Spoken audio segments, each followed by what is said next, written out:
Welcome to our three-part SoW session. I'm Elke De Loecker. And I'm Sana Ali. And together we're going to discuss everything about the what, the how and the why of SoW. And to start, Sana, could you explain us more about what SoW stands for and why it's so important for organizations to have a look at this? Of course. So a statement of work, or SOW, is pretty much a legally binding document. And it's set out to describe the work or service that's being agreed to be delivered for a buyer by a supplier. Now, a well-written SOW should clearly outline the scope of the work, service, the deliverables that are to be met, the respective timelines, the due dates for each of those deliverables and milestones, the commercials and the pricing, as well as the general terms under which the work will be delivered. So why it's so important, I think, is probably one of the million-dollar questions. So SOW is one of the largest categories of spend for an organization, and it's been increasing year over year, rapidly growing and evolving. And this is mainly due to the rise of the gig workforce and hybrid working.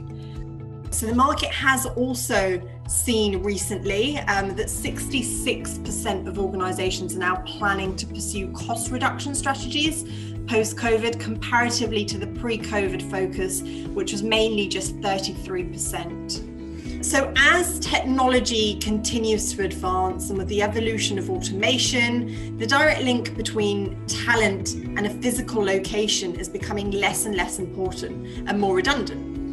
So encouraging workers and the desire for more flexible working arrangements is really a lot more crucial.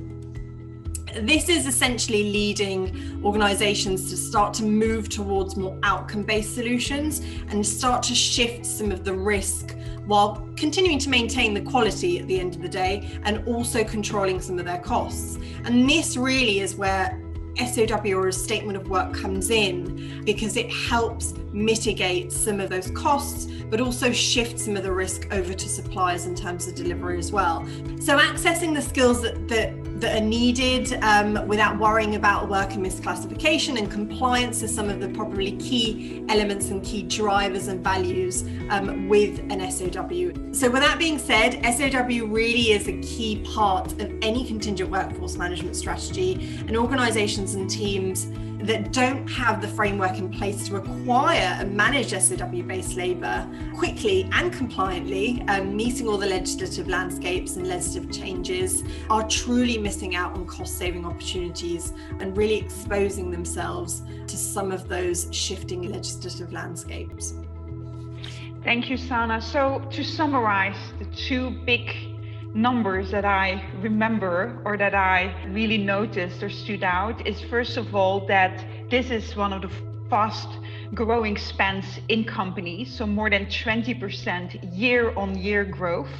Plus, we also see the reaction of companies on that, especially after now or even during the COVID-19 period, that there's a doubling of companies who really want to look at accelerating also cost-saving initiatives to even 66% of the companies. So that's indeed huge. Thank you for that explanation.